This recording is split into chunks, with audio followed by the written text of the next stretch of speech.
हर खबर पर होगी आपकी पकड़। डाउनलोड कीजिए एबीपी लाइव ऐप। इला कोर्ट ने रिया चक्रवर्ती के भाई शोविक और सुशांत के हाउस मैनेजर सैमुअल मिरांडा को 9 सितंबर तक एनसीबी रिमांड पर भेजा। कोर्ट ने एनसीबी को 4 दिन की रिमांड दी है। कोर्ट ने ड्रग पैडलर कैजॉन को भी एनसीबी रिमांड पर भेजा। कैजॉन को 14 दिन की रिमांड पर जेल भेजा गया है। कैजान को न्यायिक हिरासत के आदेश पर वकील ने जमानत की अर्जी दी। 10,000 के मुचलके पर कैजान को मिली जमानत। सुशांत केस में ड्रग्स एंगल को लेकर कल हो सकती है रिया चक्रवर्ती से पूछताछ। सूत्रों से मिली जानकारी के मुताबिक रिया कल सुबह 11 बजे एनसीबी दफ्तर में पेश हो सकती है। सुशांत मौत केस में ड्रग्स कनेक्शन को लेकर रिया के भाई शोविक चक्रवर्ती और हाउस मैनेजर सैमुअल मिरांडा को एनसीबी ने इला कोर्ट में पेश किया था। कोर्ट ने दोनों को 4 दिन की रिमांड पर भेजा है। कोर्ट में पेश करने से पहले शोविक और सैमुअल का मेडिकल टेस्ट हुआ। कोरोना टेस्ट भी कराया गया, रिपोर्ट आई नेगेटिव। रिया के भाई शोविक और सैमुअल मिरांडा से पूछताछ में बड़ा खुलासा। सूत्रों के मुताबिक सुशांत के लिए रिया इन दोनों के जरिए ड्रग्स मंगवाती थी। ड्रग्स कनेक्शन केस में अब तक नारकोटिक्स ब्यूरो ने 7 को गिरफ्तार किया। ड्रग्स पैडलर जैद और बासित 9 सितंबर तक एनसीबी की रिमांड पर हैं। सुशांत केस में सीबीआई और एम्स की फॉरेंसिक टीम ने आज सुशांत के घर में छानबीन की। सुशांत की बहन मीतू भी साथ थी। Sushant case NCB drug angle से जांच में जुटी है, तो दूसरी तरफ सीबीआई की भी जांच जारी है। डीआरडीओ गेस्ट हाउस में बहन मीतू सिंह से आज फिर पूछताछ हुई। सुशांत केस में महाराष्ट्र के गृह मंत्री अनिल देशमुख बोले, मुंबई पुलिस सीबीआई की जांच में पूरा सहयोग कर रही है। कंगना विवाद पर गृह मंत्री ने साधे चुप्पे, सवाल पर हाथ जोड़कर बिना कुछ बोले चले गए। बीजेपी नेता राम कदम ने उद्धव सरकार पर लगाया आरोप, बोले सुशांत मामले में सरकार बड़े नेता और ड्रग माफियाओं को बचाने की कोशिश कर रही है। जानबूझकर लोगों को ध्यान भटकाने के लिए मन घड़त कहानियां सामने ला रही है। अमेरिकी राष्ट्रपति डोनाल्ड ट्रंप चीन के मुद्दे पर भारत की मदद को तैयार, कहा चीन कोशिश कर रहा है लेकिन भारत को परेशान नहीं कर पाएगा। चीन के आग्रह पर मॉस्को में राजनाथ सिंह की चीनी रक्षा मंत्री के साथ हुई बैठक। दोनों के बीच करीब 2 घंटे 20 मिनट हुई बातचीत। एलएसी पर चल रही तनातनी खत्म करने पर हुई चर्चा। राजनाथ सिंह ने कहा शांति के लिए चीन को छोड़नी होगी अपनी विस्तारवादी नीति।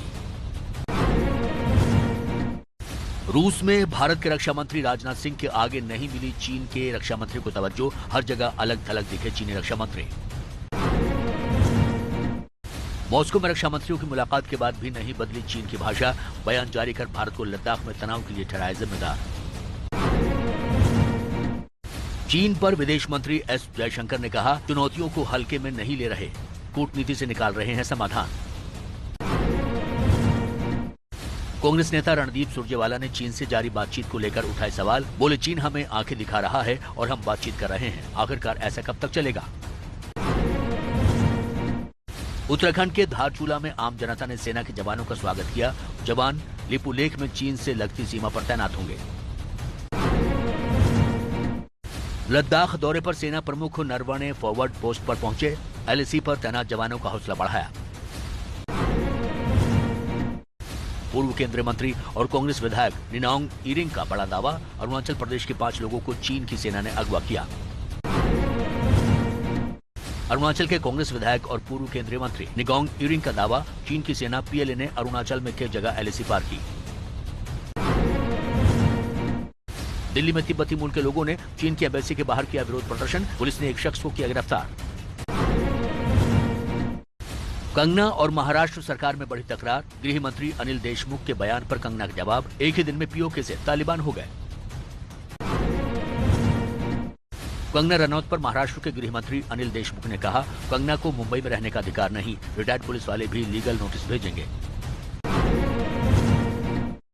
कंगना रनौत पर शिवसेना सांसद संजय राउत ने कहा हम फोकट में धमकी देने वाले लोग नहीं। कंगना ने कहा था मुंबई मुझे पीओके जैसा लग रहा है। फिल्म अभिनेत्री कंगना रनौत ने कहा था 9 सितंबर को मुंबई लौटूंगी, जिसमें हिम्मत हो वो मुझे रोककर दिखाए। शिवसेना विधायक प्रताप सरनाइक ने कंगना के खिलाफ फूंका बिगुल। कंगना के मुंबई आते ही देशद्रोह का मुकदमा दर्ज कर मेंटल हॉस्पिटल भेजने की मांग की। कंगना विवाद में कांग्रेस की भी हुई एंट्री। कांग्रेस प्रवक्ता चरण सिंह सप्रा ने कहा, मुंबई को पीओके बताने वाले को शर्म आनी चाहिए। मुंबई में कंगना के खिलाफ जमकर हुआ प्रदर्शन में मुंबई की मेयर किशोरी पेडनेकर भी शामिल हुई। शिवसेना की महिला कार्यकर्ताओं ने कंगना पर जमकर बोला हमला। कंगना ने मुंबई में कमाया और मुंबई को गाली दे रही है। कंगना के पीछे बीजेपी की साजिश। राष्ट्रीय महिला आयोग ने विवाद में कंगना का दिया था साथ। अध्यक्ष रेखा शर्मा ने कहा कि शिवसेना नेता महिलाओं की आजाद विचारधारा को सह नहीं सकते। कंगना के बयान में कहीं भी देश के खिलाफ कोई बात नहीं। कंगना विवाद पर बोले हरियाणा के गृह मंत्री अनिल विज, मुंबई शिवसेना का खानदानी प्रदेश नहीं है। मुंबई भारत का हिस्सा है, कोई भी जब चाहे वहां जा सकता है। मुंबई में शिवसेना ने कंगना रनौत के खिलाफ खोला मोर्चा। महिला कार्यकर्ताओं ने कंगना का पुतला फूंका। शिक्षक दिवस के मौके पर राष्ट्रपति रामनाथ कोविंद ने 47 शिक्षकों को दिए नेशनल टीचर्स अवार्ड। 18 शिक्षिकाएं भी शामिल। इस दौरान राष्ट्रपति ने शिक्षकों का समर्पण और प्रतिबद्धता के लिए आभार जताया। शिक्षक दिवस के मौके पर पीएम मोदी ने देशवासियों को बधाई दी, साथ ही देश के शिक्षकों के प्रति आभार भी जताया। केंद्र सरकार का बड़ा फैसला, सरकारी विभागों में नए पद नहीं बनेंगे। वित्त मंत्रालय के व्यय विभाग ने आदेश जारी किया। बिहार चुनाव पर केंद्रीय मंत्री आर.के. सिंह बोले, बिहार में चाहे तो नीतीश के बिना सरकार बना लें, लेकिन जेडीयू पुराना साथी, 50-50 बटेगी सीट। बिहार के कटिहार में बीजेपी युवा मोर्चा की बैठक पर उठे सवाल। बैठक में कार्यकर्ताओं ने भीड़ लगाई, सोशल डिस्टेंसिंग का नियम टूटा। अमृतसर में कृषि खरीद पर मोदी सरकार के फैसले का विरोध कर रहे किसानों ने कहा, अगर कोई कोरोना टेस्ट के लिए टीम आई तो भगा देंगे।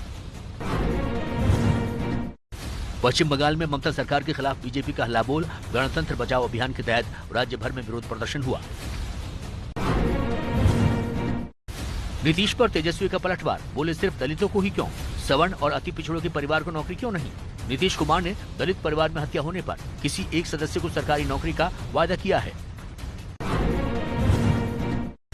बिहार में चुनावी घमासान तेज। नीतीश कुमार के ऐलान के बाद अब तेजस्वी यादव ने बिहार में बेरोजगारी को लेकर एक वेबसाइट लॉन्च की। बोले हमारी सरकार आई तो नौकरी की झड़ी लगा देंगे। बिहार बीजेपी के नेता और एमएलसी नवल किशोर का तेजस्वी यादव पर करारा पलटवार। बोले लालू राज में सबसे ज्यादा सवर्णों पर अत्याचार हुआ। 5 महीने बाद सांसद सनी देओल अपने संसदीय क्षेत्र में पहुंचे। पठानकोट में बेरोजगारी के मुद्दे पर लोगों ने जमकर किया विरोध। बोले कोरोना काल में रोजगार का संकट, लेकिन सांसद ने लोगों की सुध नहीं ली।